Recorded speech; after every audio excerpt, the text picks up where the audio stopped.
What's up guys, welcome back to the channel. In today's video, we're gonna be installing a Prinsu roof rack on the 5th gen 4Runner.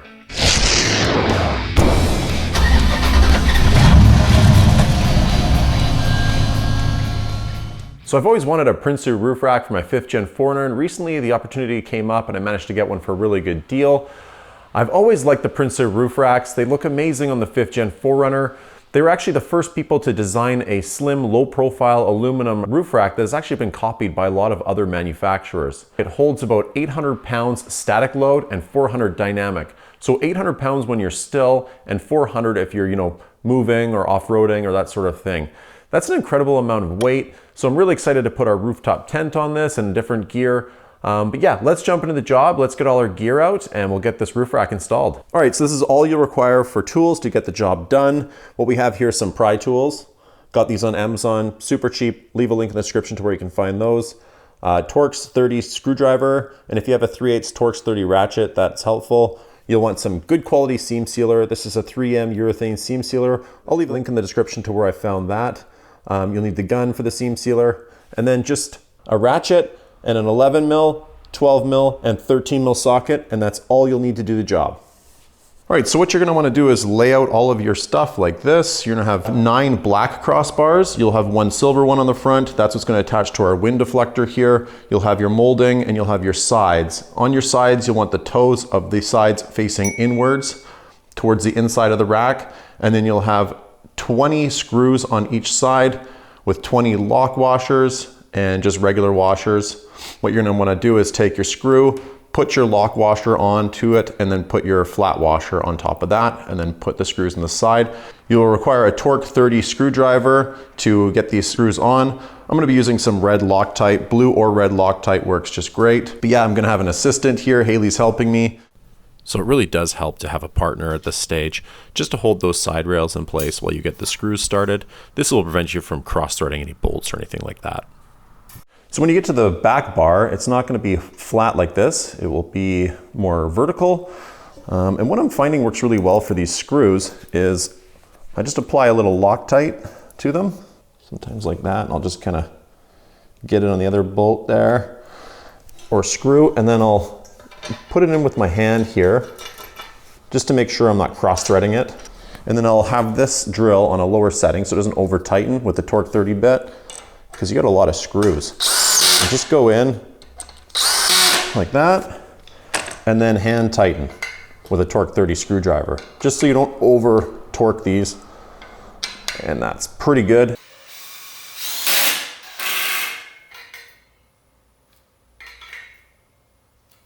All right, so we're coming to the front here. We have our wind deflector crossbar. It's our silver crossbar. It's gonna mount on our roof rack like this.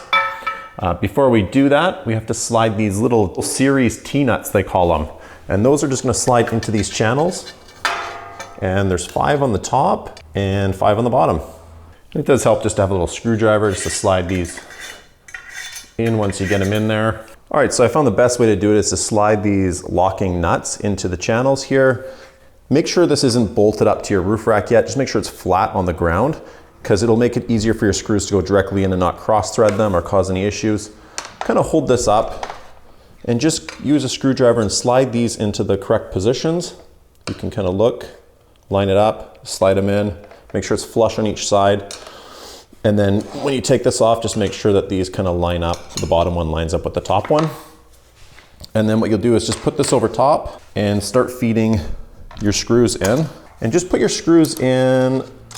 Don't tighten them right down yet until you have it actually on the rack, just because if we need to adjust this back and forth, then we won't be able to if they're locked right in. If these are off a little bit, just use a little screwdriver like this and kind of slide it in a position.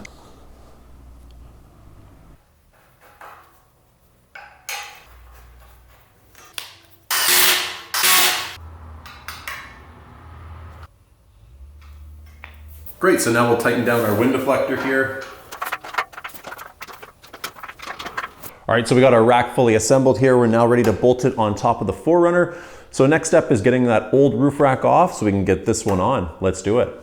All right, so coming out to our 4Runner here, you're gonna want a cloth and a pry tool like this one and a ladder. And just get up here, and you're gonna have 4 caps. on each end. So what we're gonna do is set up the camera. We'll take our cloth, put it down just to protect our paint so we don't scratch anything. And just kind of get under this plastic part here. And there'll be 4 clips. There'll be 2 on this side and 2 on this side. So we'll just run this along and you should hear a couple pops. Great. Once you get the outside, you can kind of just slide it in this way and it should pop out. And we'll do that for the other 3 corners, and then we'll come in and undo these bolts here.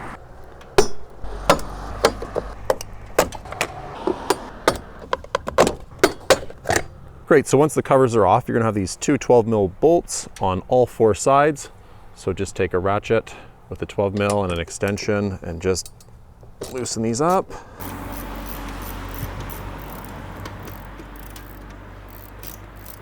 All right, with all the bolts out, now we should be able to remove the roof rack. So we'll just pop it out, take it off. Good, and this is where we're gonna bolt our new one into. See these holes here. What we're gonna wanna do though is put some silicone around these so that water doesn't get in. So I'll show you what silicone I purchased to do that. This is something you want a high quality urethane sealer here, otherwise you'll end up with water, possibly water leaking into your car, which you do not want. So, all right, so here's the seam sealer I'm going to be using. It's a 3M urethane seam sealer. I'll leave a link in the description to where you can purchase this. Make sure you have a good quality urethane seam sealer, otherwise you could potentially have a leak in your roof, which would not be good. So this is what we'll be using.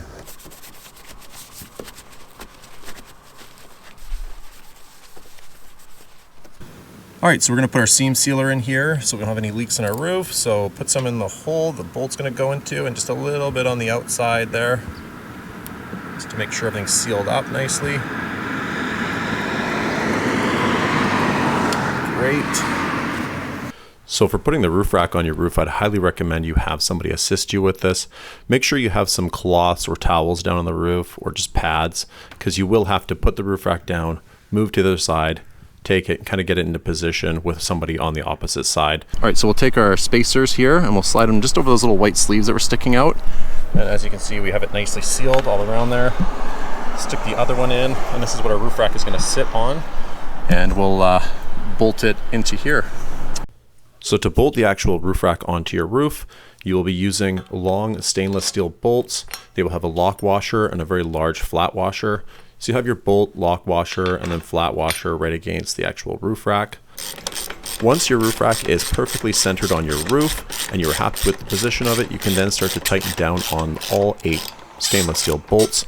They require a 13mm wrench or ratchet to tighten down. Get them on there fairly tight, but do not over tighten them. Just get them on nice and snug. All right, so we're down to the last part of our install here. We're gonna put these 2 little feet onto our roof rack towards the front. This is going to give us additional support. You'll want the toes facing inwards on each side, and what we're going to do is apply this double-sided 3M foam to the bottom of each foot. So we'll just pop this on like that, and then we'll do the other side here.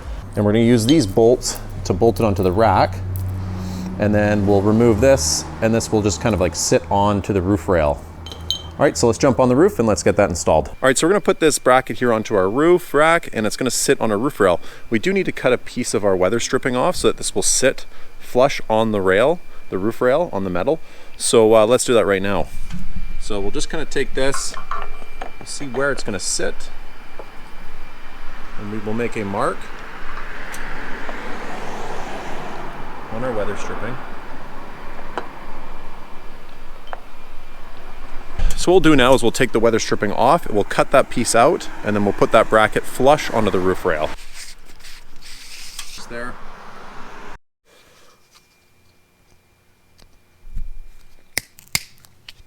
All right, at this point I slid the weather stripping back into the channel and then just kind of pushed down on it to lock it into place. I then took my feet, I pulled up on the roof rack and popped them into place. Just make sure the backing is off that 3M adhesive. Then I slid in the front part of the weather stripping and then just locked it down into place. I then connected an 11mm ratchet and a Torx 30 screwdriver and then cinched down that footing. At the end I used the Torx 30 bit with the ratchet to really get it in there nice and snug. At this point, the job should be completed and the roof rack should be nicely secured on the top of your 5th Gen 4Runner. So I'm super happy with how this roof rack looks on the 5th Gen 4Runner. It's super sleek, super slim, but it also makes the vehicle look much more aggressive. I feel like my vehicle definitely stands out more on the road, and the build quality is amazing. Installation was super easy to do and it was super straightforward. I think anybody could do this on their vehicle at home in probably about an afternoon. There was no tricky steps or anything like that. Everything went really smoothly. Hope you guys found this video useful. If you did, please like and subscribe. I hope to come out with a lot more videos and always appreciate your guys' support. Hope to see you guys in the next video. Bye now.